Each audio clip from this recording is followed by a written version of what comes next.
All right, it is time for a special edition boss battle.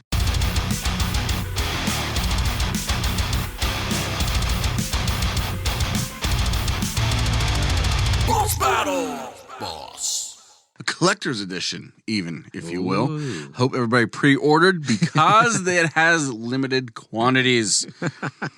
We are going to talk all about Borderlands. Borderlands. Surprise to no one, we're very excited for the release of Borderlands 4. We should also make note that you're probably, if you're listening to this, it's already been released. Yeah, more likely came out 2 weeks ago. Yeah, probably. But for us in the past. But this is for people too, like if you've heard the reviews, and I assume the reviews are going to be 9s, 10s.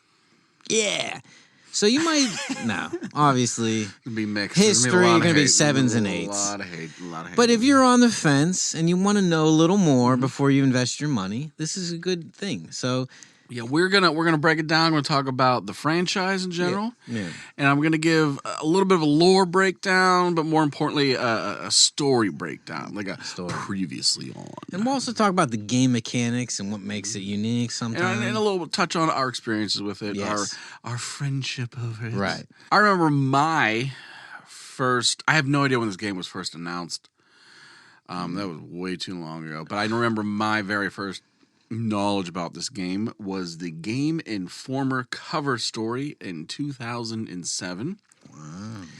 And That sounds good, yeah. this was back when the game looked, played, and felt completely different. Yeah, you did know it Yes. before it was the true form. So this game was being developed in when some people call it the brown era, when a lot of games Yeah. had that like brownish yeah. tone. And I wanted to talk about that. Yeah, they were all dark and gritty. Yeah. They were about to go into alpha. They had already done this cover story for deep dive, and Game Informer was at that time like the thing. Like everyone like read it and subscribed to it. I obviously did. What had happened was they saw that there was so many games as they were developing it were to look the same. It felt very samey, and like a lot of the artists especially weren't feeling it. And they came to Randy and they're like, "Hey, what do you think about this?" And they said they showed him like a very different, not 3D. It was more of a 2D exaggerated like comic book, almost. Technically, it isn't cell shading, but basically a cell shading kind of style. Yeah. And he's like, "That's kind of cool. Here, what? I'll give you 2 weeks. Play it out and see what." Yeah.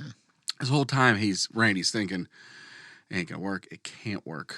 We can't change at this point." You know, he was still, he owned the company, but it was still published by 2K. Right. You know, they had like the final say. Yeah. They're in the... And as he said, the worst thing that happened, they brought back like all this new artwork. He's like, "Fuck, that's it. That's what this game needs to be." Yeah. That's what I read. Yeah. And he's like, "We're doing it." Yeah. And it pissed off a lot of people in the company. Apparently, a lot of people quit. Oh, wow. Yes, because some didn't agree with that decision. Yeah. But for the vast majority, they felt like, no, this is the tone we need to go for. This is, the style. Because, all these other games were just very much so Yeah, that's what he said. that. And it was it like snowballed from there. So once they decided that was the tone, they went even more. Yeah. And one of the writers, and I'm not sure which one because I could not find the article, but I'm pretty sure it was Mikey Newman. He definitely was one of the writers of Borderlands 1, who also voiced Scooter. Oh, Scooter. And I remember reading this, and this was I spent hours trying to find this quote today. So this was Good they work, said Matt. they were sitting in like the writer's room, and they came up with this line, and they said once he wrote this line, they're all like, "Yeah, that's the way we're going to go." And I clearly remember this from the game. I don't know if everyone's going to be hear this on the podcast, but this is Scooter. Luck is an old buddy of mine. And by old buddy, I mean asshole that ruined my mom's girl parts. Well, sounds like he's in trouble, so you go on ahead and try and keep him alive long enough so I can kill him at a later occasion. I do remember that moment. And that's the tone of the whole, that silly humor. They go for it. They do. And as you remember, Scooter's mom is Moxie. Moxie. Which is funny because Well, yeah, I've been the last 2 days I actually reloaded and started playing the pre-sequels. Oh yeah, yeah. Just for getting ready for the new Borderlands, and they kind of fill in some holes, but Moxie, hey, with Moxie though, she there's a moment where she relapses and she becomes Scooter's kind of hillbilly-ish kind of talking style. I kind of remember that. Yeah, like you find her in her room and she's talking for whatever reason, kind of like a redneck. And then all of a sudden she sees you and she's like, don't ever tell anybody about this. So she puts on her super sexy voice. That's her alter ego. Her persona. Her So fake yeah, persona. I always forgot that was she the sister? No, mother. Mother of Scooter and yeah. So she's yeah. from the same lineage. Yep.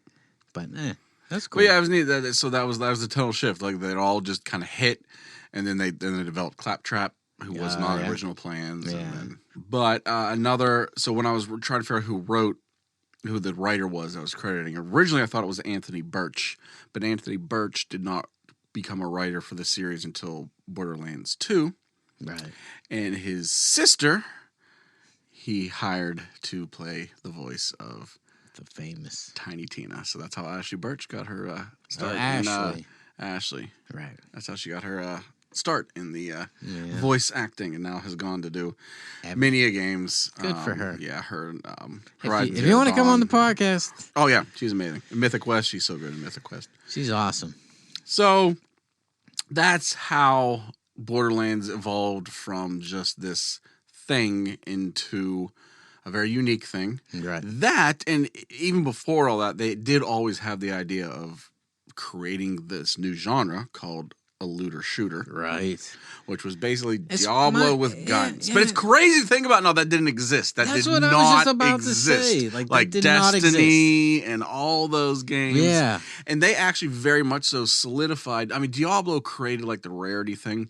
Yeah. But Borderlands was ones that codified the and also I wanted to go over that because we made jokes about you talking about white weapons in previous episodes, and I thought maybe just so here is they're every weapons have a rarity associated to them. Yeah. And they actually have the mnemonic device that Borderlands put in the game was when Patrick burps, Grandpa obeys. And I will never forget that. Yeah. So your rarity in increasing order. Yeah. So it is white, green, blue, purple, orange. That sounds right. But I mean, before that was sort of the way I completely forget Diablo. I don't think they had orange, but. Yeah, I don't think so. So it's basically the white weapons suck and have no extra properties to it. And as you go up that lineage, if you will, they added more properties and better. So for the most part, every green's better than a white. Yeah, green's better than white. Yeah. And then the orange usually have like something like super special. Yeah, orange was like, whoa. Yeah. Then they started adding red and pearlescent and things like that. There was, but that's a whole other thing. But for the most part, you play any RPG, and then all of a sudden that's the color. That's like a standard. Yeah, that's pretty much. Yeah. But they created a genre. True. So we have Borderlands 1, 2, and then there's the pre-sequel, right, which came out in October of 2014. So 2 years. Yeah, I was going to ask when the pre-sequel. Yeah, so pre-sequel was actually, even though it was technically Gearbox, it was actually created by an outside company, right, mostly Australian, which is why a lot of characters now have an Australian accent, if you noticed. But I clearly remember Randy's great at like doing teasing and like fucking with you in like a fun way, because he said, I remember he was like, hey, there's something coming out we're gonna announce, but it is not going to be a sequel to Borderlands, I assure you. And then someone like caught up and like, oh, not a sequel. Does that mean it's going to be a prequel? And he's like, no. Yeah. Because it's a pre-sequel. Yeah, because it was a pre-sequel, which is fucked up. But He neat. knows. Like he Yeah. knew. Like it's like I wonder if he developed that game simply just for that Yeah. pun, if you will. Wow. So He's a so crazy basically, dude. so it takes place between 1 and 2. 1 and 2. Right. So it's not Officially. officially a sequel to 2, but it's not a prequel to 1. Yeah, it's so weird. But the weirder part, and I will talk about as my timeline, is that it's actually technically told in a flashback. Yeah. So therefore, it takes place later. Also, Oh yeah. yeah, we're gonna get into that. They do that a lot. Same with which comes out a month later was Tales from the Borderlands, That's a good one. which was a Telltale Games, R.I.P. Although technically they came back, but as a separate company. Yeah. But so the Telltale's games are very story driven. Yeah. Kind of choose your own adventure. Yes. Awesomely done. Yeah. They're just fantastic. September of 2019 was Borderlands 3, which was a seminal moment in our lives, I feel like. Yeah. Because it took a while. Yeah, it did. I mean, so you're looking at, so between Borderlands 2 and 3 was 7 years. I was gonna say it was 7. Yeah, Yeah. 7 years. Yeah. And so that took a while. And then 3 years later, it was the spin-off series, if you will, Tiny Tina's Wonderlands. Yeah, Good game. We'll dive in all these a little more. I just want to give like the timeline of release. Release right dates. now. And then new Tales from the Borderlands. I forgot that happened. That released in October of 2022. Yeah, I haven't played that. No, I haven't either. So I will not be talking about that. Me either. I didn't want to look at a story synopsis of a game I haven't played. Me either. And then Borderlands 4 will be released, or for future, or for you listening at home, was released in 9/12 of 2025. Exciting. All right, so Ant-Man. All right. Ant-Man. Here we're getting into the nitty gritty. Wow. This is, I got a lot of notes. So where are we going with this? I'm going to try to keep this as concise as possible. Nice. I'm going to talk a little bit about the overarching lore of the series. Fair. And then go through basically the major plot points of all the games. And this is obviously spoilers. Yes. But so this is going to be for people who have never played the game. Maybe we'll jump into 4. That's what I was going to say. And I assure you, you will be fine. This little primer is going to get you set. Yeah. And you probably won't even need that. You can just play the game and enjoy it. Plenty of people ignore the story entirely. 100%. The story is always for most people. Yeah, and I will say a lot of this, and this is also for other people who just forget the story. Yeah. Or maybe missed a game or missed. And this is the interesting part. So there's not a whole lot of cutscenes. For major story beats, that's true. Most of the lore is told on audio logs. Yeah. Through exploration, which is nice because it's not forced on you, and if you want to ignore it, you can very easily ignore it. The problem is if you don't want to ignore it, A, those audio logs are hard to find. Very. And B, a lot of times we pick it up while we're getting our ass kicked. Yeah, that was always my problem. And in Borderlands 3, I'll give them credit. They finally introduced an element where you could re-listen to the logs in the menu. Yeah. I think Halo pioneered that. Mm-hmm. Halo, there weren't audio logs, but there was a lot of dialogue as you were playing. So it let you if people just wanted the action, they could just do it. If you wanted the story, which I always say the Halo stories were amazing. There's a lot that I'm going to talk about tonight that I either forgot or never knew. Maybe possibly because we never fucking picked up those audio logs. But are you ready? Get your hot cocoa ready. Yes, because it is story time. Story time. Motherfuckers. Woo! So I'm going to just talk a little bit about the backstory. It basically happened, I don't know, thousands or hundreds of years before for the games take place. So there's mysterious alien creatures known as the Iridians. Mm-hmm. And they are fighting over the Destroyer. Fighting against the Destroyer, who is an evil monster entity bent on destroying. Yeah, I was guessing, like from what I read, is destroying the universe essentially. Yeah, universe, which is made up of a very specific amount of galaxies. Is that right? I guess there's like 6 Okay. There's parts where we're gonna gloss over. But yeah. Yeah. So But so that's what it was. Like, well, I just saw it was. No, Gonna that's cool. Yeah, destroy everything. destroy. essentially. All right, destroy everything, Yeah. like existence, basically. Yeah, exactly. Okay. That's what I Okay. gathered from one thing I read. So their idea was he couldn't be defeated, but he can be contained. Yeah, that sounds right. So they decided we're going to imprison him on a planet, which happened to be the planet Pandora. Right. But to imprison him, they needed help from Nereid, who is the first siren. Oh. Because they realized to imprison him, we need to bait him to come after us, and B, we need to somehow be able to seal him in. So Nereid, as a siren, had this leech power, right, where she could basically suck energy out of living things, especially Iridian things, and use that to basically lock up the destroyer. Okay. Unfortunately, that meant she needed to suck the life out of every living Iridian. And so that they begged her to do that. That's so why the Iridians died That's off. why the Iridians died off. She literally sacrificed them all to lock this destroyer on the vault of Pandora. Right.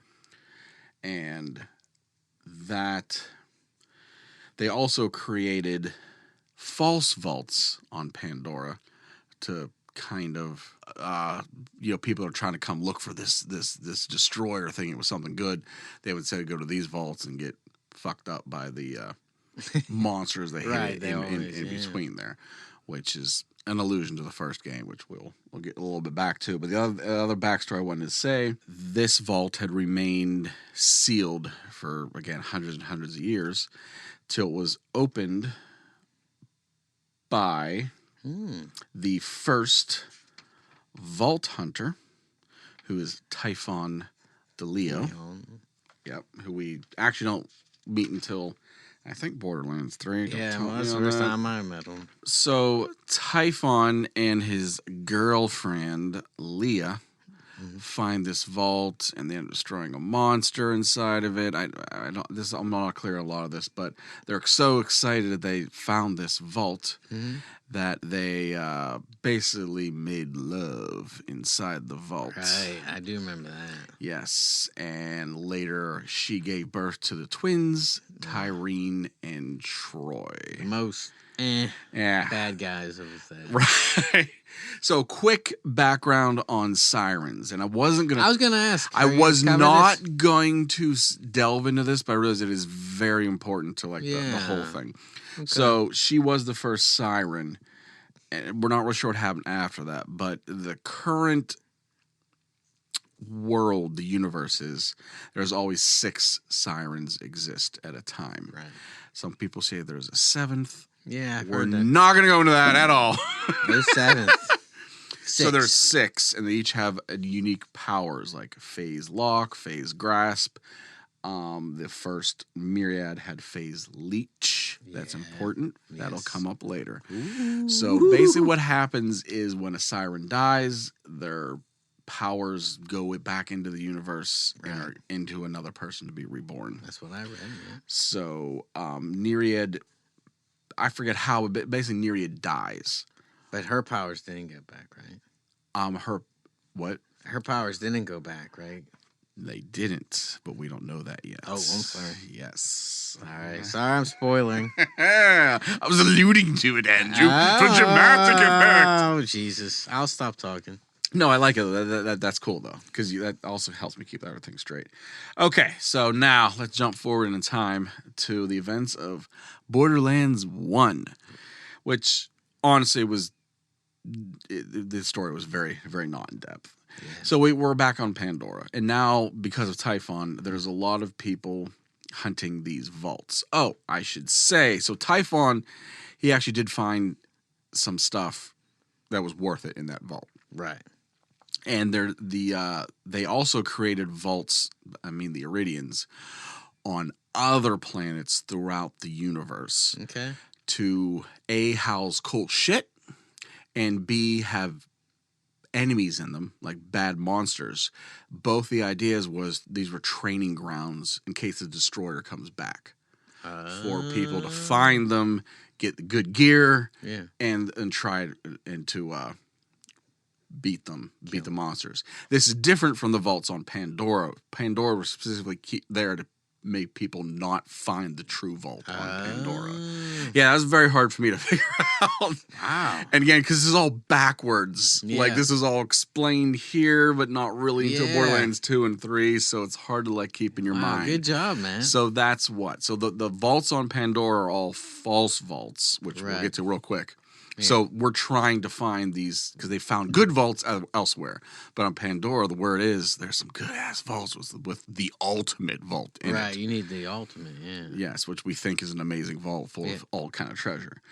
So there's all of vault hunters, as they're called, come to Pandora. And we meet our merry band for the first time. It is made up of Mordecai, the sniper, Lilith, who is a siren, and her ability is phase walk. Oh, it was a walk. It's phase walk, and I'm going to touch on that real quick shortly. And Roland, who's a soldier, your typical soldier class. Yeah. And Played Brick, by Kevin Hart. yes, in the movie, and Brick, who is the berserker. So you basically have your sniper class, your soldier class, your heavy class, and then Lilith. This is interesting because in this game, Lilith was the assassin. So basically, her phase walk makes her become invisible, and you can go up and sneak and kill someone. Right. Yeah, I should say I've played as the siren. At least it's my first playthrough in every. Yeah, Borderlands. you're always a siren. I don't know why. It changes. Like the siren from 1 is very different from the siren from 2, which is why I decided to play the siren from 2, because I didn't want to do the same. It's weird. That is funny.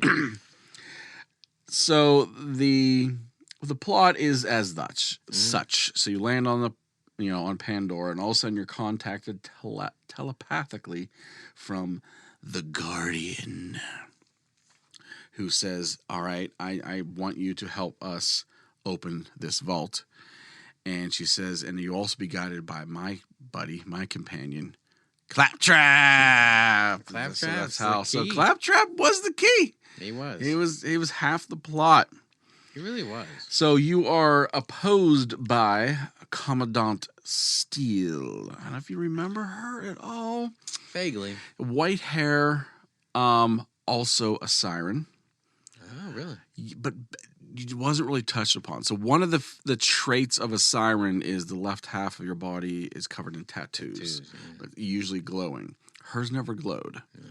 Oddly enough, the character art for Commandant Steele was the original character art for Lilith. Like you see old pictures, like on that Game Informer. Yeah, it's Commandant Steele. And then they shifted. Really? I don't know why, but yeah, they did. So Commandant Steele is she works for Atlas, which is one of the major corporations. Yeah. There's basically there's Atlas, Malawan, Dahl, Jacobs. Don't forget Torg. Hey, I can't believe I just named those all. That was impressive. So not only are the major companies that kind of rule the world, they actually make all the guns that you use. So it's interesting. Like it's a lore / an excuse. Commandant Steele also imprisoned a certain scientist of Iridian artifacts, Tannis. Yes.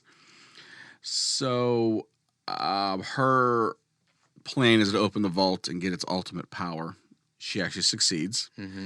But again, it's not really a vault. It contains a destroyer who escapes and kills Commandant Steele. Okay. So we never actually learned Commandant Steele's siren abilities. So we don't know. So remember when she's dead, so her abilities go back into the universe. Right. But we don't want to know which ability it is. So our team of Vault Hunters seal that Guardian back up.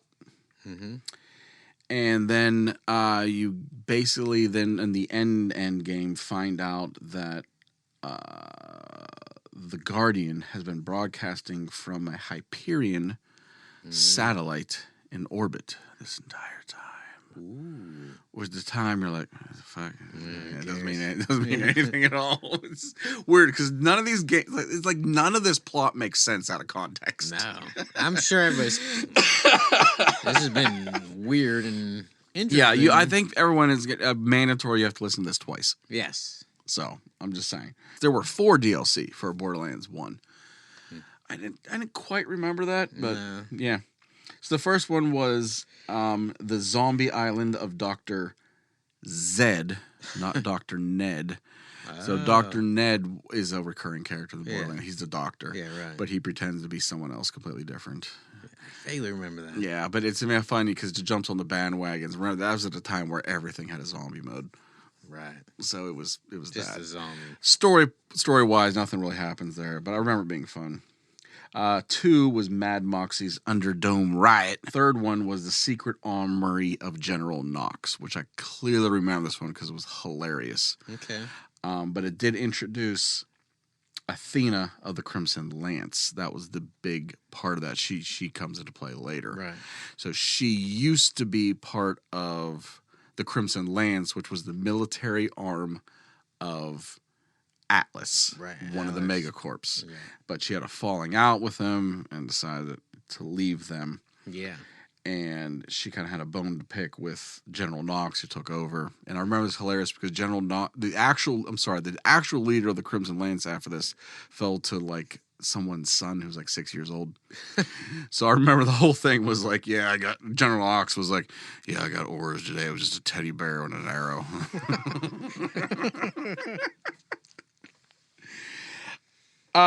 So yeah, the unimportant thing is there, it introduces Athena. And I forgot this point. So since you sealed up the Guardian back into the vault, it would not be able to be reopened for another 200 years. It's like a time delay safe, apparently. Okay. Hey. It's nice that they had that technology. Yeah, right. Whatever. Okay, so this is where we start getting into the weirdness. Because the next game chronologically was not the next game that released, as we've alluded to before. Right. So this is the pre-sequel now happens. Right. It's interesting. This has the most Vault Hunters of any game. Oh, really? Yes, because you have Athena, the clone of Jack. Yeah. Let's just go through it one. All right, so Athena, who we know, is from an ex-employee of Atlas, and she was, hates Atlas now, and she's trying to like kind of make shit right, if you will. Right. And then we have, so in the pre-sequel, you have Jack, Right. who's going to be later known as Handsome Jack. Right. But he just he's in your band, but you're not as a playable character. But who can you play as is his body double. Yeah. Timothy, who's a clone of Jack, Yeah. So you can play as him. So his class of character, if you will, is the doppelganger. Oh, Athena's class is gladiator. Right. And then there's Wilhelm, who is Jack's right-hand man. An enforcer, and that's actually his class as enforcer. And you have Nisha, who is the law bringer. Yeah. And she is kind of your typical like sheriff type. It's interesting because she is the first person, so this is the 3rd game of the series, if you will. Right. All right. She's the first one to bring in the stacks. Yeah. Which is a kind of a complication of the skill trees. Right. Where, how would you describe stacks? Like Some of them are like kill skills. Like if you kill someone in a row, every person you kill after that, you get a bonus to your reload speed. Right. And it keeps stacking until you stop killing people. Okay. Yeah. It adds a complicated layer to the game that was neat. It wasn't there before, and it persisted in Borderlands 3 very much so. Oh yeah. And I imagine it's definitely going to do it in Yeah, and looking at 4. some of the Yeah. characters, Yeah. that's a big thing. So, but yeah, Nisha was the first one to have the okay. stacks. Hmm. And then there was 2 DLC playable characters. Claptrap Yeah, and Aurelia, the Baroness. yeah. It was Sir Hammerlock's sister. Yeah. She's in 3. Yeah. So the plot of this one is yet again you are trying to find a vault, I think. Yeah, it's confusing. But your nemesis in this one is Colonel Zarpedon. Yeah, Zarpedon. You start off this game, I should say, on Elpis, which is the moon to Pandora. Which in the first game you can always see in the sky, and it's fractured. Yes, that's big. Oh no, the second. Crackling. I'm sorry, no, the second game. First game, it's fine. It's the second game. It's cracked. It's cracked. Like kind of the crackering or The crackening. Cracking. Yes. So, your ship is shot down, and you crash land on Helios, which is a huge Hyperion space station orbiting Elpis. Right. Woo! We'll get there. I only say all this because these all are very important. Yeah. It's weird. I know it's a lot, but it's all the important stuff. Yes. So you do some fighting and whatnot, go through the levels, and Jack starts off as a normal business dude. Business dude. Yeah. But he starts trying to go up the wrong slow descent into madness. Yeah. To the fact where he just, like, you defeat Zarpedon, and it should just be the end of it, but then Jack goes and flat out murders them. Like kind of cruelly. Yeah, he becomes the Jack from 2. Yeah. He's slowly going down there. And he starts to see visions of the vault. And he kind of knows where his destiny lies. Okay. And then I don't remember how or why. Lilith shows up. Okay. And punches his motherfucking face in.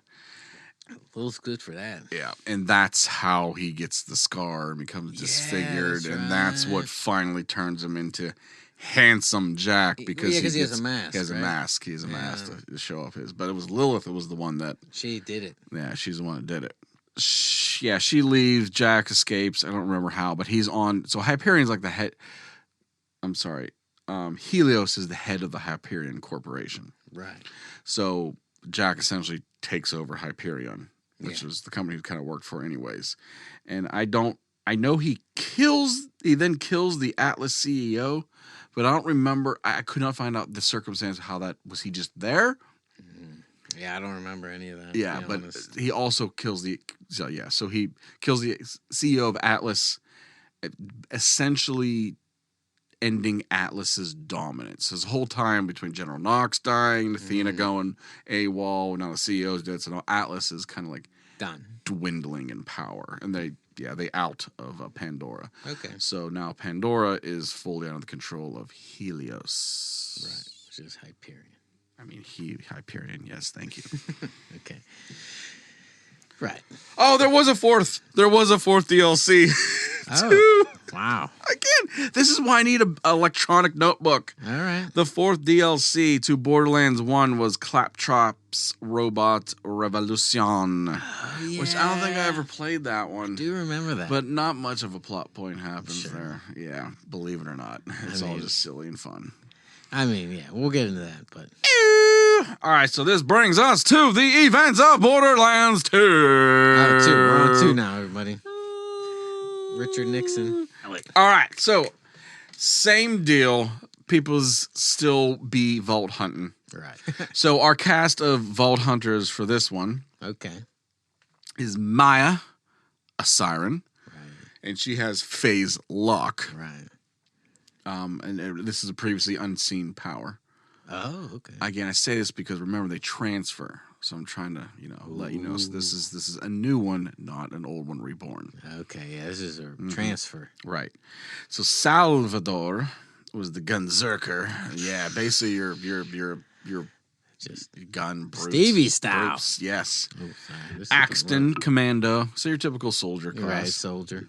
And Zero, the assassin, who That's who I played with you first time. Yeah. I was Maya, obviously. Yeah. the Well, you're siren. always Yeah, but Zero was closer to Lilith in the first game. I want to mention this. I remember the first game. So you had your classes you had to pick, and it also obviously affected your skill tree, but also affected which weapons you could use. Do you remember that? I kind of do. But Like, obviously Mordecai was snipers yeah. and Lilith was SMGs. Roland was probably assault rifles, and Brick was definitely explosives. Yeah, and shotties. And you kind of were locked into that. You could use other weapons, but they weren't effective. Yeah, I feel like I remember that. But and they got rid of that from 2 on. But I always kind of kept with that. Like, I kept, like, my sirens should use SMGs. It was like, you know what I mean? Yeah. I don't remember what the limiting factor was, but I just remember it sucked if you used something that was out of your class. Interesting, I don't remember. I'd like to look back on that and see. Yeah. Well, we'll go back. Whatever. Maybe in a respawn, we'll talk about that. Yeah. So there were 2 DLC characters for this one. Right.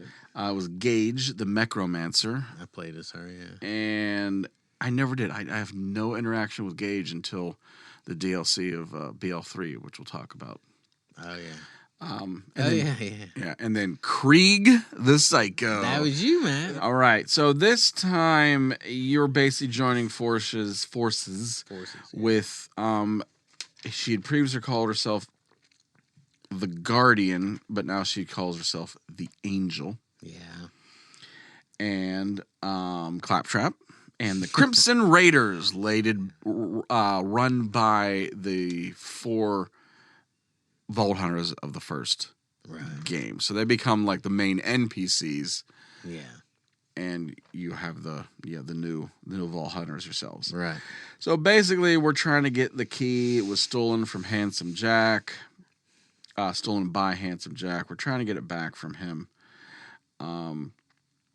We encounter his right-hand man who had slowly over the years turned himself in the robot now known as Wilhelm. Yeah, that was interesting. That was neat because all in the pre-sequel he was slowly like roboting himself up or something. I can't. It was weird. Yeah, we destroy Wilhelm and then we go after and then we find Angel and it turns out Angel, ooh, big twist. is a siren. Yeah, spoilers.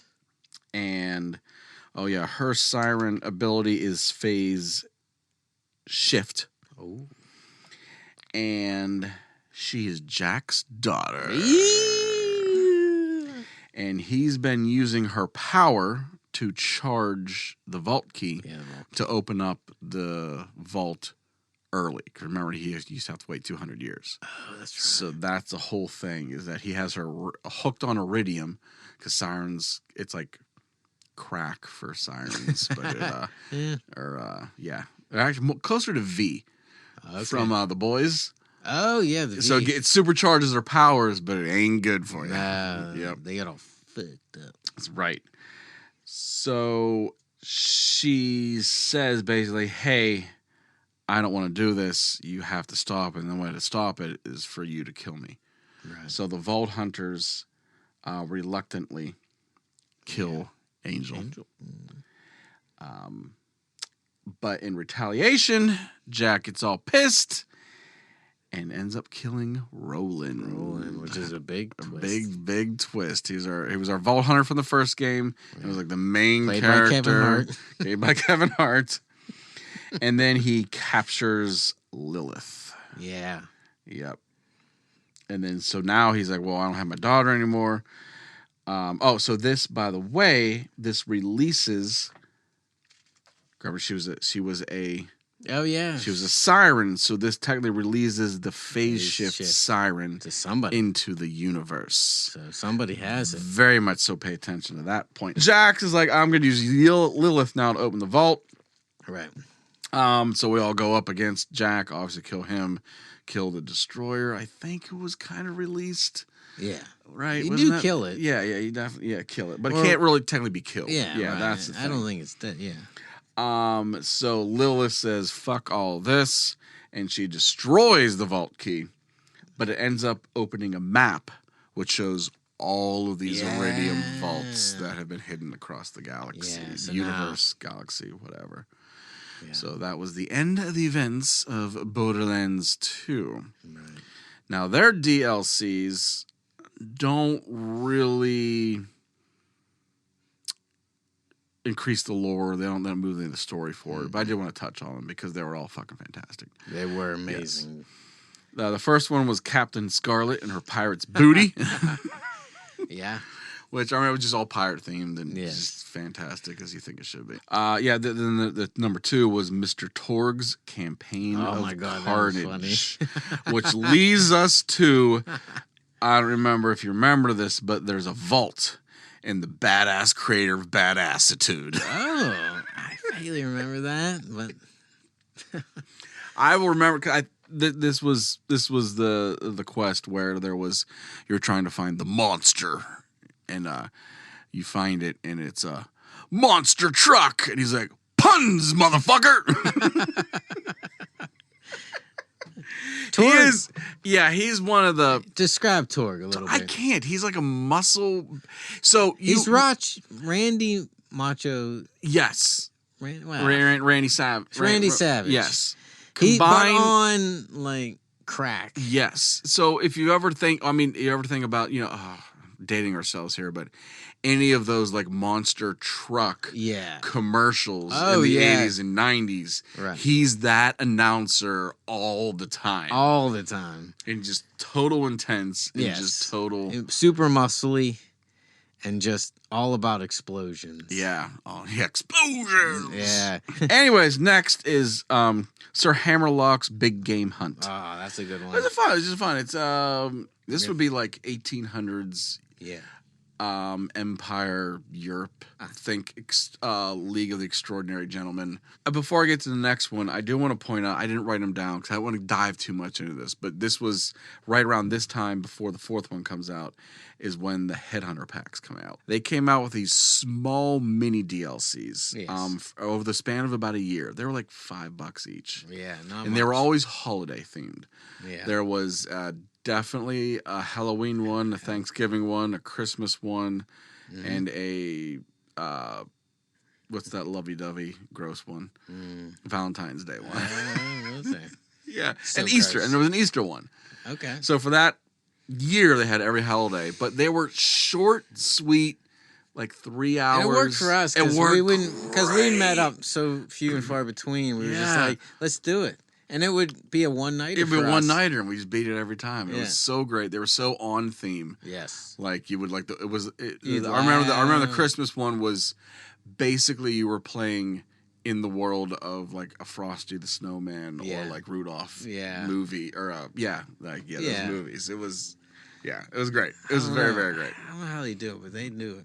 Oh, that was so much fun. Yeah. And they kind of rode. I feel like the success of that is we realized, all right, let's do a full, because a lot of these DLCs, they had new characters, obviously, and new skins and some new powers, but just very, very lightly. Yeah.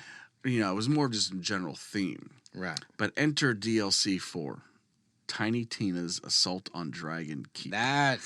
And that was like kind of the game changer of what a DLC should be. Yeah.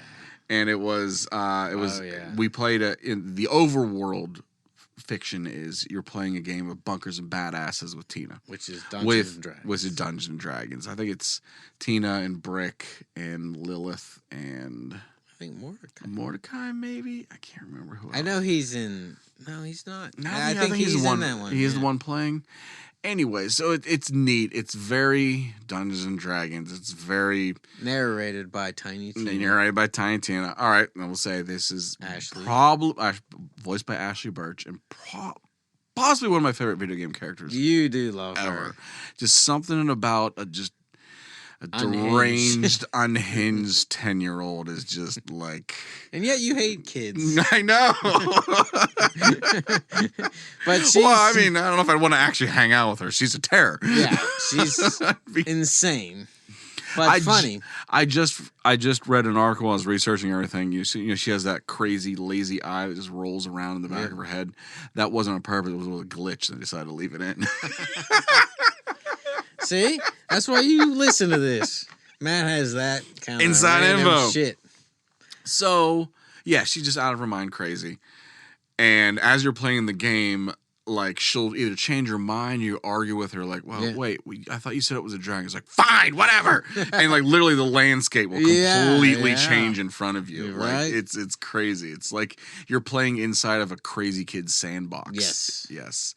But as you learn, it's really all about her processing the grief of losing Roland. And it is like I'm not tearing up right now just thinking about it. Like it's extremely touching. Yeah, it is, because Like, that was her dad almost. Yeah, so it's and I think that's what solidified me as a Borderlands fan forever. Fun, zany, but deep and touching somehow. Technically, the next game in the series timeline and not release wise, timeline lies would be Wonderlands.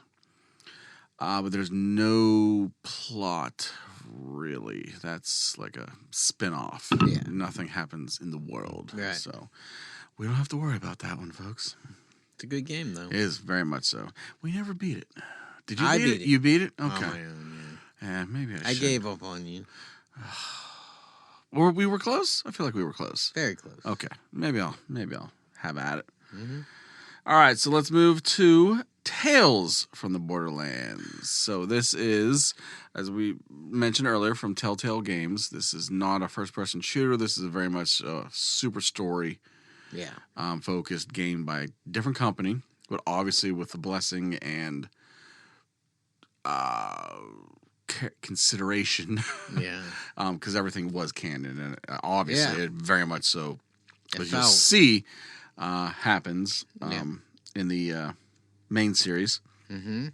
So I do want to mention this game is also told in a flashback, but the flashback is within the timeline of this game, so we don't have to worry about it, and I'm not going to talk about it, even though technically I just did. Shh. Okay, so we are following 4 folk in this one. We have Fiona and Sasha. Yeah. Reese and Vaughn. They're basically all con artists. Fiona and Sasha very much so are. Reese and Vaughn are employees of Hyperion, which at this time Jack is no longer in charge of because Jack is dead. Which is very sad from a comedic standpoint. Yeah, and so they are just kind of trying to get ahead in the world again. It always revolves around a vault key. Like everything, the plot is just vault key. vaults. Vaults and and vault keys. It's nice. I mean, it makes Keeps things it simple. Yeah. It's very much so a MacGuffin, but it's fine. We don't worry about that. Yeah. We've used that terms a lot, MacGuffin. And I forget the exact origin story of that. Oh, respawn. Later. But a MacGuffin is essentially a plot device in a game, a movie, whatever media, where it's like, all right, the good guys and the bad guys all have to get a thing. And when they get that thing, they save the world, end the world, depending on the good guy or the bad guy. So it could be a ring. It could be a ring. It could be Morris Wallace's soul. That is a Pulp Fiction reference. Is that what that is? Yeah, I'm pretty sure that the briefcase full of gold. Yeah. That's a reference to an old movie, which I think might have been the origin of a MacGuffin. But again, I'm probably wrong. Respawn. Respawn. I never heard that term before. Oh, really? No, it's nice that you explained it. Oh, I know I use it a lot. You just kind of go with it. Sometimes you just gotta let the man do his thing. And All just right. listen. But that's good. Thank you, man. All right. Yeah, I appreciated that. I'm here to teach. I was gonna actually ask it, Oh, and then you explained it. there we go. We win. So some stuff happens. They're moving around. Reese is trying to find basically a way to find the vault key. So he's like kind of a cybernetic. Everyone here kind of has some cybernetic parts. He puts a chip in his head to try to find it. He ends up getting Handsome Jack in his head. Oh, that's right. So throughout this series, you're joined by the AI embodiment of Handsome Jack, who tries to help that was quotes, sorry, help, for those of you not watching, which is probably everyone, Reese and then the gang find this vault key and win whatever. And they learn about something called the Gortys project that will land to... They'll help them find a vault. The Vault of the Traveler. That's right. This is a new kind of vault, like a super special vault. Mm. And then they realize that Gortys is actually a robot. Okay. And it's a robot companion that kind of follows you from here on out, who I find hilarious. Yet another awesome character. But on the way, you meet yet another awesome robot, Loaderbot. Oh, Loaderbot. Who is yet another amazing character. Again, it's hard to describe why, but just... Gotta play it. I feel like he had no regard for human life. Mm-hmm. Right, he was... Yeah, it was... Anyways, funny, hilarious, good plot points. Yeah. So you're traveling with this merry band trying to get to the vault key. Mm-hmm. And you are... almost killed by basically this introduced the antagonist of the series, if you will, is Valerie. And I don't know her whole deal, but basically she's also trying to find the vault key. So she almost kills our merry band, but we were saved by Athena. Okay, yeah, Athena that's right. shows up. Yeah. Who, if you remember, was a Vault Hunter from the pre-sequel and was ex-leader of the Crimson Guard. Right. Woo! See? Ooh. It's crazy how the characters keep coming back. So she saves you, but then she runs into Brick and Mordecai, who then take her. Okay. So this is where the flashback complications come in. Because when they take her, that's it. The Tales from the Borderlands just continues on like nothing else happened. Yeah. But in the pre-sequel, this is technically the present day. Because I remember I alluded to the pre-sequel as technically a flashback of them telling a story. Right. And it's that flashback takes place actually during Tales from the Borderlands. Wow. Yes. Woo. So what's happened, so Brick and Mordecai capture Athena. Okay. Athena knows that she was with Handsome Jack, and she was one of his associates. So basically Lilith is like, explain yourself, and Athena's like, wait, it wasn't me. And then retells the events of the pre-sequel. Right. So it was like hey, it wasn't me. I never, I left Atlas. Jack, I realized he was a crazy maniac. Right. Timothy's okay. But I wasn't part of this. Yeah. But Lilith is on a rampage, probably because, Roland. Because of Roland. Oh, is he dead yet at this point? Is it? Yes, that's right. That's why she's so pissed because Roland. She's grieving. Her and Roland may or not have had a intimate. Even though, like, Brick and Mordecai are like, all right, she didn't have nothing to do with it, but out of her rage, she orders the Crimson Lancers to execute her. And they shoot some bullets, but the bullets never reach her. And up appears an Iridian. Oh, Reacher. Oh yeah, no, it wasn't actually. Yeah, Jack Reacher. Okay. So it Not appears an Reacher. Iridian known as the Watcher, Okay. who says that a war is coming and you'll need all the Vault Hunters you Yeah, can. I did read that. Holy cow! You just saw I'm me there. looking at his notes. You thought we were done? We're just getting started. Wow. This is why this is its own separate episode. For the 4 of you still listening, Yes. we got some good shit coming up. Yeah. So, back Okay. to Back to- Tales from sorry. the Borderlands. Right. Valerie orders the team. Mhm. So for Gortys to be able to find this vault, he needs to get upgraded. You know, he's a little robot. I'm sorry. I'm pretty sure it's a she. I always forget that. Ooh. Get it And right. the upgrade is on Helios. And she's basically like, hey, I think she keeps Sasha as a sacrifice. Anyways, like, we got to do this or we're all fucked. Mm-hmm.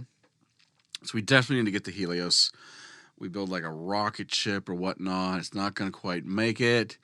And with the help of Scooter, who has to sacrifice himself. You think about it, I mean, so he wasn't just a side character. He was your transportation guy. Yeah. So when you got a car in Borderlands 2 He and always- 1, yeah. it was catch a ride. Yeah. Like, it was him. Yeah. So, and that's why in Borderlands 3, it was Ellie, his sister, takes over the Yeah, business. yeah. So, yeah, I wonder if they had to, like, rewrite or change their plans. Maybe. I'm curious. But, yeah, Yeah. it was very impactful. Yeah, it was. Because people, even though he was a goofball, He's very lovable. And yeah. I did not expect him to die in No, this. me either. I should say he wasn't, like, out of nowhere. He appeared in this game a lot ish. Yeah. There's a lot of details I don't remember. We're going over that, but Yeah, but you're doing a good job. R.I.P. Yeah. Scooter. Catch a Catch a ride ride. in heaven.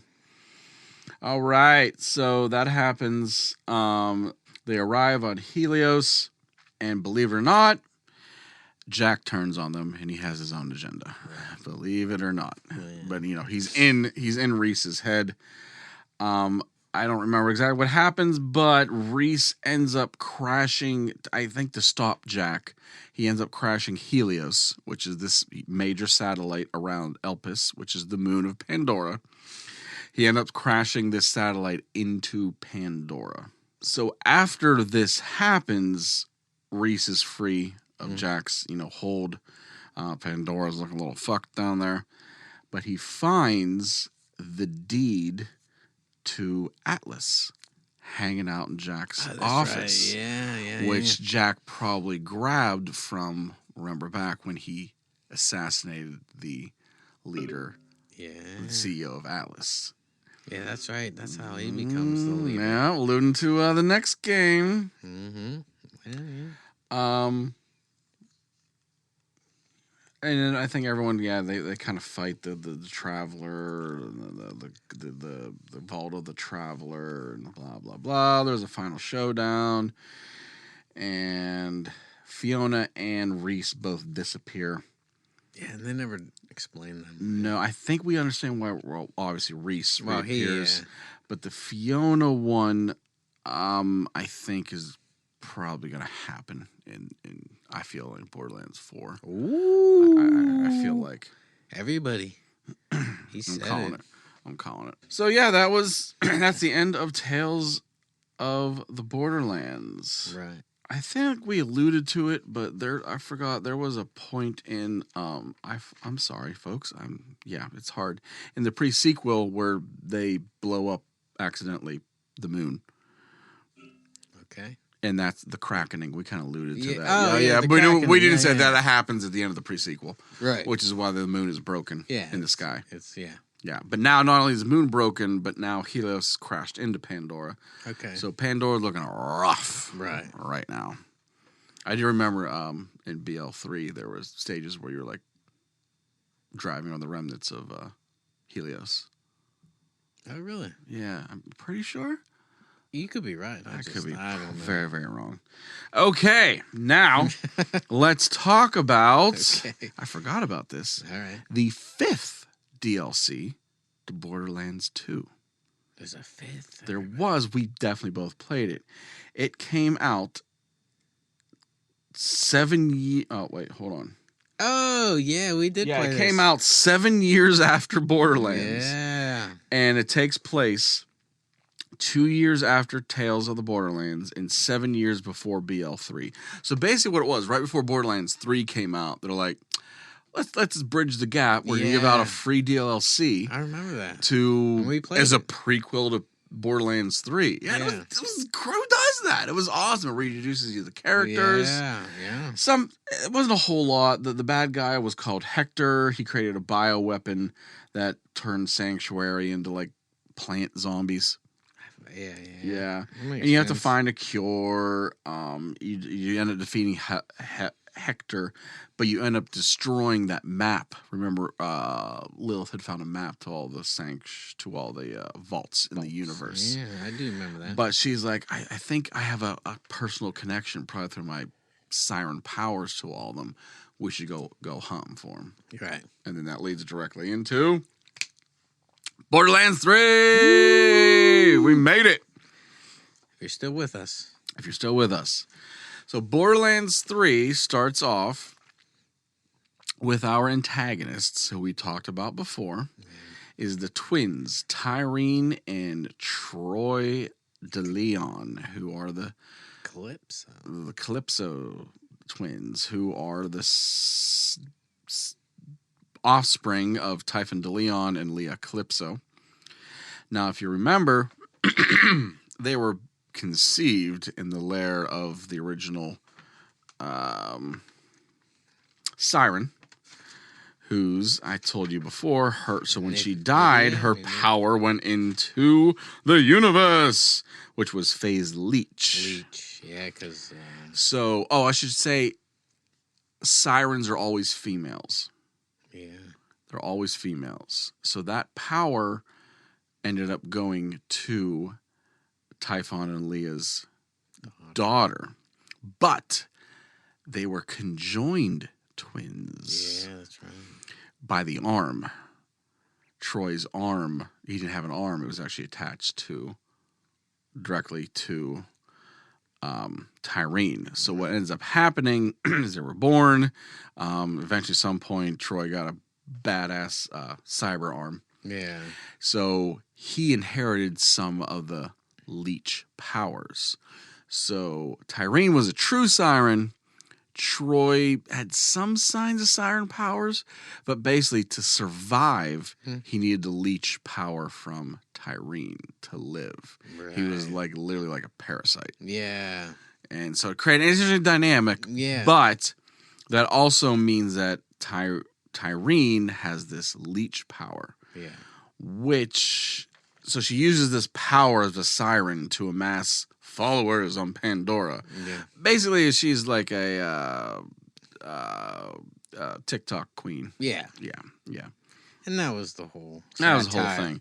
Yeah. She created a Children of the Vault cult. Yeah. Very much so. Yeah, very cult. And she was, as always happening for a mainline Borderlands game, trying to open back up the vault. So, we got our baddies, and the Crimson Rays are like, fuck, all right, we need some help here. So they recruit some new Vault Hunters. And this is your typical Crimson Raider, so this is still Lilith and Mordecai and Brick. They're part of it. Yeah, are all hanging out. And technically Zero. So all the ones from BL2 are also they're in the Crimson Raiders, but they're just they're in and out. Yeah, but not. Yeah, so this is how these games go. So your Vault Hunters of one game become your side main characters of the next game while you introduce another playable characters. They're not playable, but they're part of this. It is always interesting because you learn very little about the charters as you're playing as them. You learn more about them when they become the main characters of the next game. Yeah, that's true. So that's why I know next to nothing about Amara. Speaking of Amara, so you only have 4. This is the only game that only has 4 Vault Hunters. Well, the first one. This game only has 4 Vault Hunters. Yeah. 4 player playable classes. Yeah. And you have Flack, which is actually spelled FL4K. Don't remember why. He's the Beastmaster. So he's the one that summons pets. Yeah, that's right. Mose, who is the gunner. Basically, Mose jumps in a mech. Yeah. Mecha Assaulta.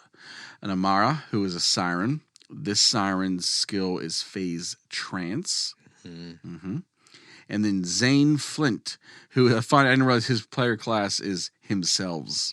Because he creates copies of himself. He's a cloner. So, all right, so I played as obviously my first playthrough, I was Amara. Yeah. And you were Zane? Zane. The Irishman. And I still stand. And he's actually in BL4. They officially said he's part of it, but he's not a playable character. He's just classic. Yeah. He comes back as a NPC, but Like we were just talking about. Yeah. So, but anyway, he's still his one-liners were some of the He best. was great. So the plot of this one is basically Tyrene trying to open the vault, as always, and she's leeching the powers of other people to try to get enough power to, again, it ends up being to supercharge the vault key to open up the vault. Sooner than it should be. Yeah, sooner than it should be.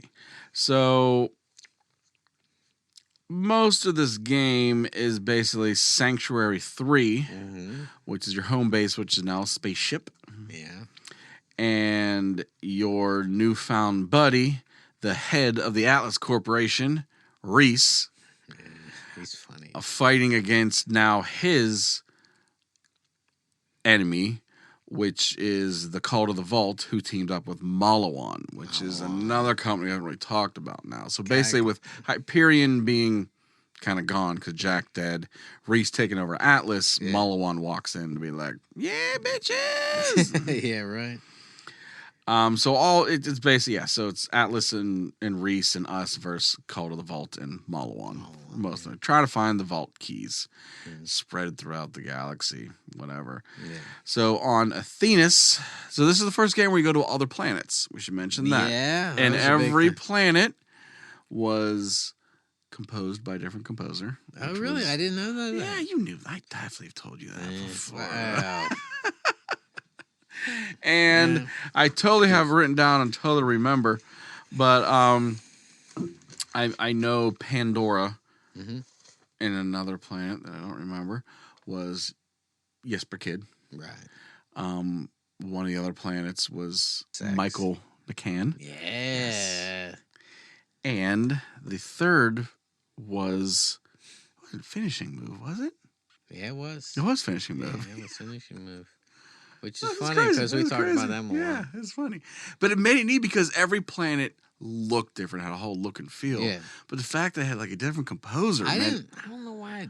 I know I told you that when it first came out. You probably just forgot. But that's what made it, so cool. Athenas is where Maya's hanging out. It's our siren from the previous game, who now has an apprentice, Ava. So the thought now, that's interesting. That's interesting. Ava, Ava. I honestly, I don't have a problem, but that's where the hate comes in. I know. Well, she was an angsty teen. So Maya this planet is like made for sirens. Yeah. It had an old queen who we knew used to be a siren. Yeah. Used to also date Typhon de Leon. Mm-hmm. Yeah, he had a type, apparently. So the understanding was Maya's trying to not just give her siren ability to the universe, but to pass them on to someone specifically. Yeah. So hence Maya being her apprentice. Yeah. She's trying to like actually give it to someone. Yeah, I remember that. Back. Yeah. Which makes you think that her siren powers probably came from Queen. I just said her name, like Dio. Yes. Sure. Yes. Anyways, again, we're just trying to track. Remember, there can only be 6. There can only be 6 sirens. Right. And up until this point... Potentially 7, though, you said. Potentially... Well, no. I said no. Okay, messing. Sorry. Yes. And at this point, we don't know all 6 powers. Oh, is that the thing?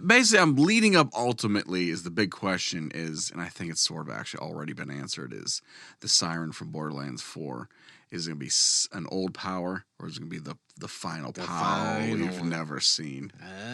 Oh. I think I know the answer. Ooh. I think everyone knows the answer but me, because I haven't been looking at the Borderlands 4. Oh, I think really? it's been clearly announced. Oh, really? Maybe, I don't know. Has it? You haven't heard. I'm Anyways, not paying attention. going away. I like that. Yeah. All right. That's flapping. So I am flapping. I'm so glad there's video here. That's over it. So eventually, like, there's a vault here. They close it. They fight the Typhon. They fight the Calypso twins. Right. Then they go with the Prometheus. There's a vault there, and that leads to a vault in Eden 6. Yeah. And then they confront. Yeah, this is where they confront Troy and Tyrene again. And Troy learns that he can actually leech sirens, not just his sister, but any siren. So he ends up leeching Maya to death. Which everybody hated. Yes. And ends up taking her powers, and now he has phase lock now. So if you're following along, he has both phase lock and phase leech. Yeah. Okay, so that's very sad. Maya does not take it well. Yeah. No, I'm sorry. Ava. Ava does not take it well. Becomes pissed off.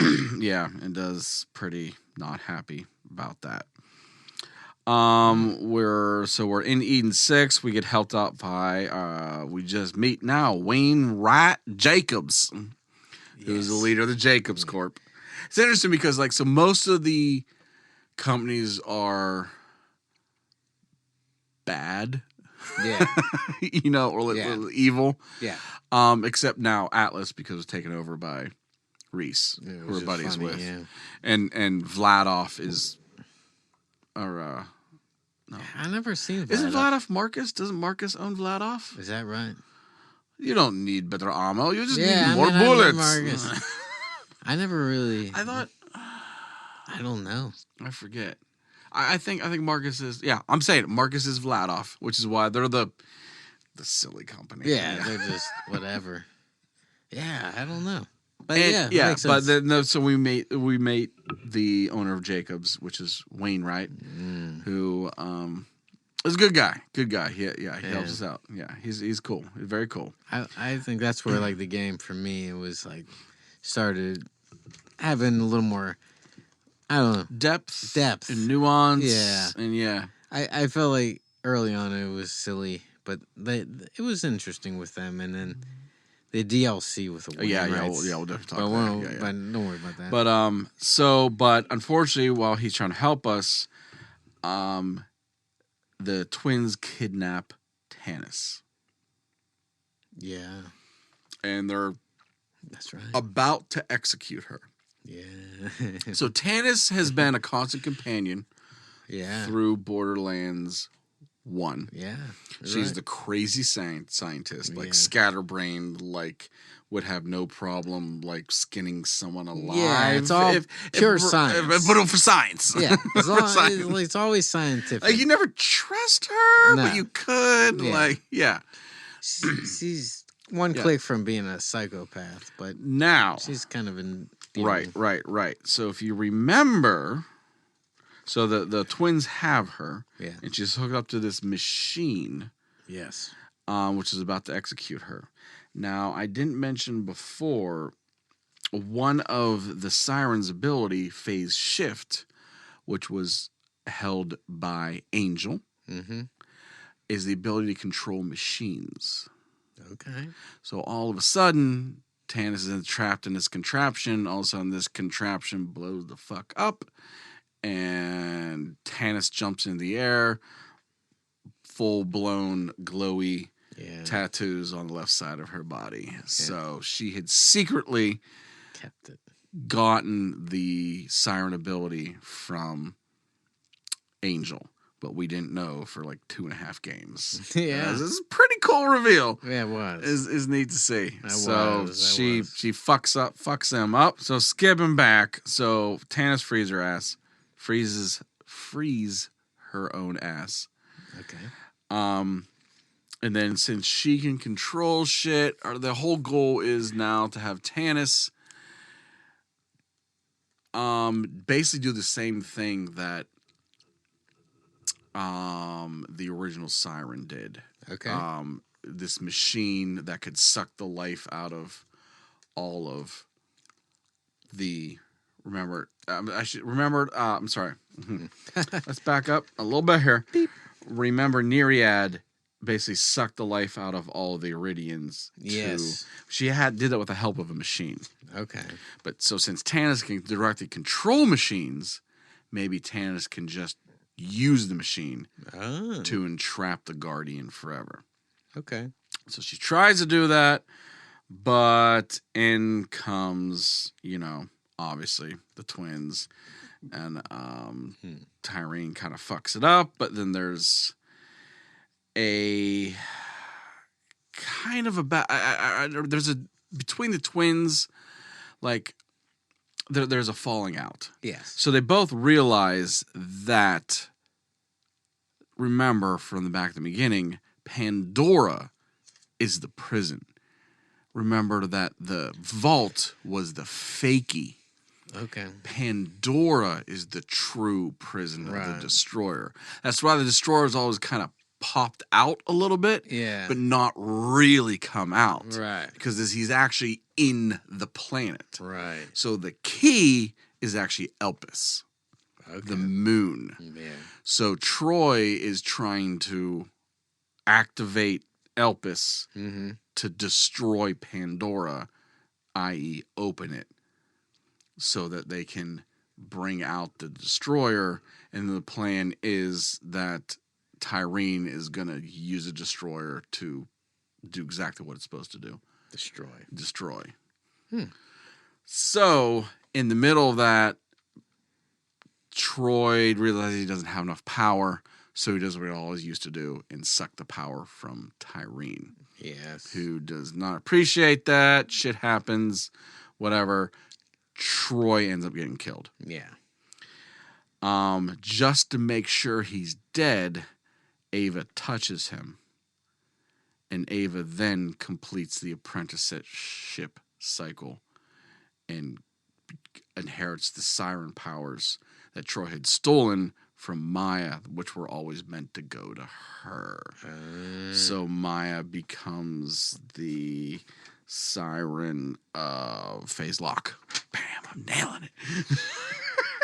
You really are, man. Good job. I'm following it though. Are you? Semi. It's all right. So We're at the end of his we're notes. basically at the end. Then you all fight. You fight Tyrene / the Destroyer, and you defeat it. And Lilith gets her powers back. Yeah. Oh, I don't think we skipped that. We did. Okay. Yes, very early on, Tyrene leeches Lilith's that's right. Yeah, we phase did skip walk ability, and she's not a siren for most of the game. So Yeah. now she gets it back tenfold. She uses her powers to stop the key, as in Elpis, from destroying Pandora Right. by transporting it out of probably the dimension. Yes. So Elpis is gone, completely Yeah. vanished, but so is Lilith. And there ends Borderlands 3. This girl is on fire. Right? Yeah. That's how it ends. Yeah. Wow. You got me emotional, man. Yeah. I feel like I played all the games again. There was a lot of death, a lot of life, a lot of And that's love. where we're at. Well, no, we have the 4 DLCs. Of Borderlands 3. Yes, that's where I was gonna end it. Okay. Because some shit happens, man. Some shit happens. It does. Yes, it does. Go with it, man. Let's all right, keep going. all right. So, I'm DLC 1 was Handsome Jackpot. Ooh. which this one actually doesn't move the plot forward, but it was a fucking ton of fun. I think that was the best. Yeah. So this is Handsome Jack apparently stole a casino from Moxie. Yeah. And now there's a bunch of, now that Handsome Jack is dead, there's a bunch of pretenders Right. wanting to take over the casino. Yep. And she wants you to take it the fuck back. Yeah. And you end up unwittingly getting help from Timothy Lawrence, a.k.a. Jack's clone from the pre-sequel. It's funny. So it does. Yeah, so they do, because I Yeah. just started and I was like, oh, that's him, and is that from that? Yeah, it Okay. is. Again, it all comes full circle. Yeah. It's crazy, mind-boggling. Yeah, they're keeping their story straight. They is. Go ahead. So that was kind of it for that. You eventually win. Yay. Yeah. DLC 2, one of my faves is Guns, Love, and Tentacles. That Which- is one of the better Yeah. ones. So you essentially get invited to the wedding of Jacobs Wainwright and Sir Hammerlock. Dude, I just want to take a moment. That dude who owns the hotel that you're staying in, Yeah. the creepy dude, Yeah. that was some of my favorite stuff. This series is just so full of amazing characters. Yeah, And I it's don't just know, so like- great. If you just play that, it's just funny as shit. He's so creepy, but he ends up being a cool dude. But he's creepy. Yeah, yep. But what I liked about this game is very eldritch, Yes. which I felt I needed to look that term up because you hear that a lot. Oh, yeah. What does that mean? Why? Yeah, I just recently So, read some of his Yeah, books. so it officially is, the definition means uncanny or unearthly. Yeah. But usually they also say that it is unfathomably ancient or alien. So the big thing is Lovecraftian. Yeah, that's what. Yeah. But think lots of tentacles, hence guns, love, and tentacles. But it's like Cthulhu, and it's things that are it is Horror. inhuman as possible. Yeah. Very horror-y, very just Yes. weird. The only thing I have to say about that is the gauge moments. So you only engage with her for an echo devices. Oh yeah. And again, that was a character I never had much interaction Wedding with. planner. Yes, she was the wedding planner. But throughout the episode, you find these recordings, and this voice actress was amazing because she mimics every Vault Hunter in the series. Do you Okay. remember that? Yeah, Yeah. I She remember. she pretends to be like all their voices, Yeah. and she does such a phenomenal job, and it just cracks me. Well, there you go. Sometimes that's all it takes. It was good. It was very, very good. All right, next was I try to swipe up there. That doesn't work. Not on your paper. No, it does not. The next one was The Bounty of Blood, which was a cool one. It was basically Old West. Yeah. It was about outlaws I- and sheriffs. And, I played it, but I don't remember very well.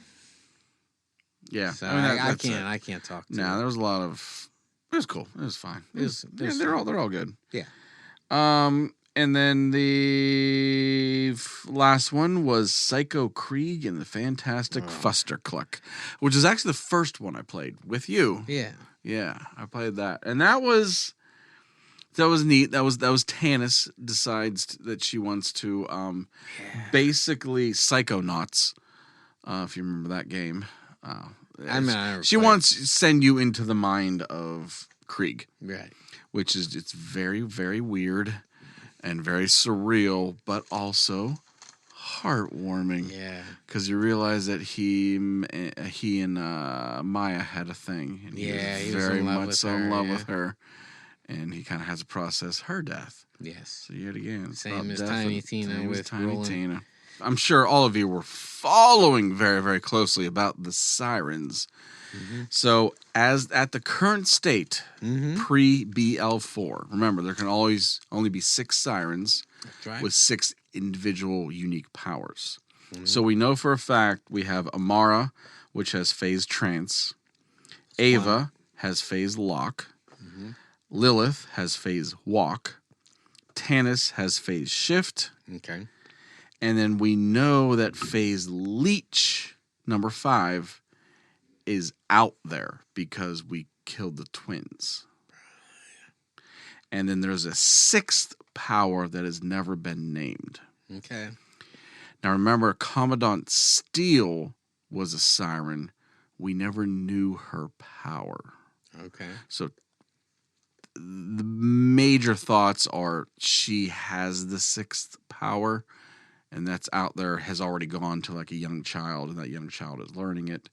Or there could be the leech went to a young child, and the young child is learning it. We don't fucking know. But maybe we do know. Again, I haven't really looked into Borderlands 4, and I know there's a siren. Yeah. So I don't know if that siren is, it would have to either be the leech, someone's getting fucking killed, or it'd have to be the 6th and final unknown power. I'm going to guess it's going to go with the 6th power, just from the real little shit I've seen. Yeah, I don't know what the power is. I'm with you. I haven't really paid attention. Yeah, I think that's how it's going to go, because the leech is seemingly like the evil power. Okay. You know what I mean? It's never for good. No. So I feel like that's going to be one of the new antagonists might pick that up. But we don't know. But I think that's a neat part of the lore. It's like the whole. Yeah. I kind of enjoyed that. The whole. Yeah, that's unique. I never. 6 powers. Power. Not cow or power. Cow power. Yeah, I don't know. Interesting, man. Well, So. Okay. All right. So that is obviously the very, very long. Short. To the point.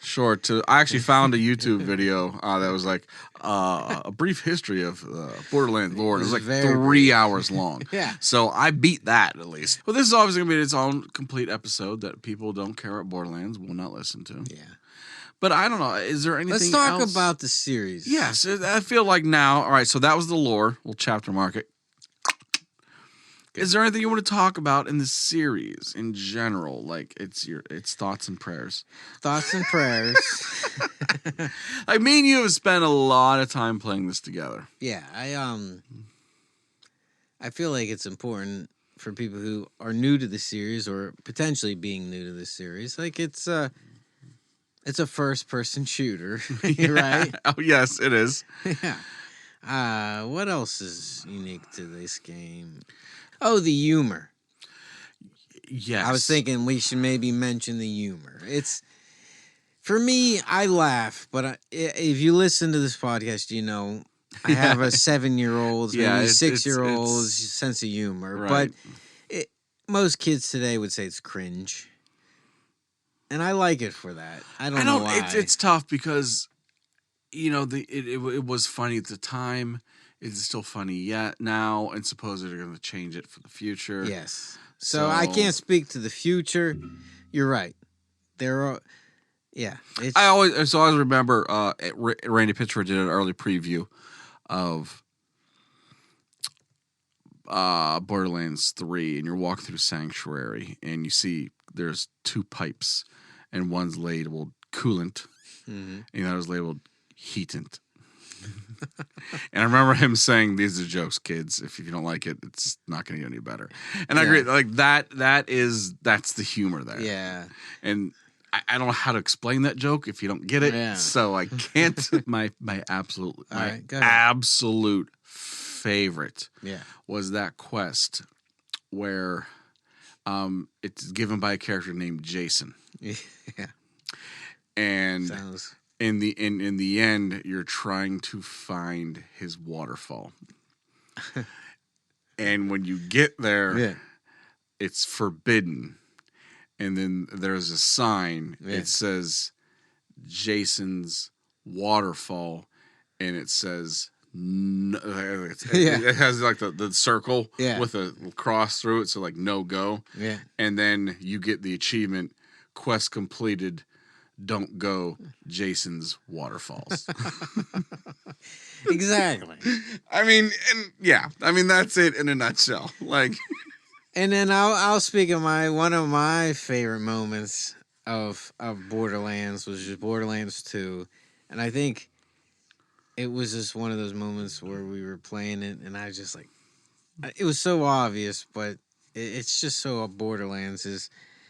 We were playing a mission, and it was a side mission. I forget where, but we had to go in technically the sewers of this area, and we had to we had to deliver pizzas. Yes. and and it's the reference is forming in the back of your head, but you don't. It seems obvious when you talk about it, but at the time, yeah, you're like, eh.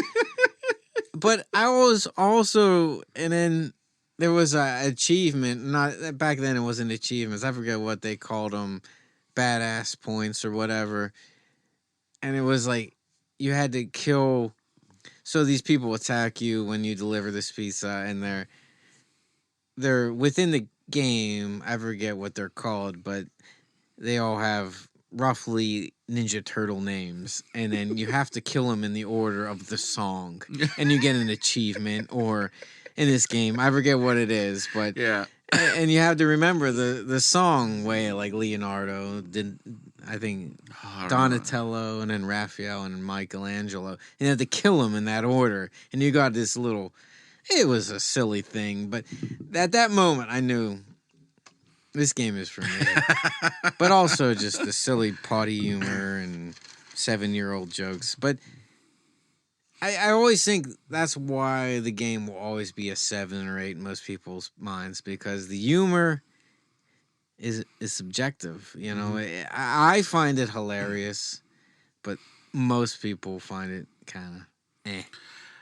And I think we shouldn't, trivialize, obviously, the loot or shooter part of it. I mean, the gunplay.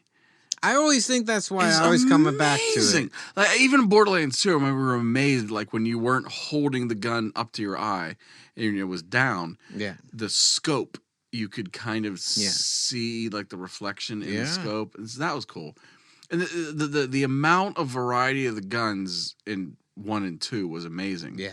But 3 broke that. Like not every single, but like I'd say hundreds of guns felt unique. Like obviously their thing is there's billions and billions of guns, but that meaning some have slightly different stats, this and that and this and that. But especially with that game, you could Jacobs felt like a Jacobs, a Maliwan felt like a Maliwan, and even then there would be like crazy Malawans that like little robots ran out and like attacked. Like every gun was just like so different. You're right. They all had different literal feels, especially if you're playing on PlayStation with the haptic feedback. The reload animations were unique to every weapon. Yeah. I mean, it was that's crazy. It doesn't need to be, but it just that I think that's why we love it. Like, people that love it for that reason, because that little shit means so much. So I don't know, man. I mean, did we talk at all? We definitely. I mean, I gave a very, very brief synopsis of the story. Yeah, it's so brief. So brief. We're only 4 hours in. Who is your favorite character to have played as? Oh, a playing character. I'm not going to ask your favorite character because I can't pick one. Who's yours? Do you have one? Seems like you have one. I'm going to go with Krieg. Krieg is good. Yeah, he was not easy to play with. Like, you can't play with Krieg alone. I realized, that's right, I tried playing with Krieg alone. And you can't because, again, he just randomly kills him, literally punches himself in the face to death. Yeah. But, yeah. I always remember, like, when you would revive me, he always goes, "Love you." So, because, he was such a bizarre. Oh, he's bizarre. But for Power Trip, like, crushing it. Yeah. Who's the mecha girl? Mose. Mose was fun jumping in that fucking. Yeah, that always felt good when you were in that. Yeah. I'm trying to think who else. I guess I'd have to just go with Claptrap. Oh. I played as Claptrap the most. Oh, it's funny. Like, I'm like struggling. I like turn around and look out of the corner of my eye, and you're a pirate ship. Yeah. Yeah. I was sad because I started playing it again. Just, I don't know. Pre-sequel doesn't get a lot of love, but I was like, let's just go with a pre-sequel. And I was sad because I was like, where's the pirate ship? And I was like, oh, that's the capstone skill. Oh, really? You have to go all the way out? Yeah, you have to level up to get the pirate ship. Aww. So I don't have that, obviously. Yeah. So, but yeah, Claptrap. I don't know. He's always got a spot in my heart. Mm-hmm. And it was cool to be able to play as him. Yeah. He's not Dream the best. come true. Yeah. Yeah. Well, folks, I think we might have to, unfortunately, bring this to a close. I know. This was our very, very special Borderlands edition of Almost Gamers. Yeah. And I hope you learned something. I hope you cried, laughed, and more importantly, I hope you are going to play BL4. Yeah, I was going to say, if you have a way, let us know. Play. And let us know what you're playing as. If you have a chance. Tell us your character. Tell us your build. Tell us everything. Yeah, and we'll talk about it maybe. All right, gang. Unless there's too many. So, don't Elpis your butt stallion.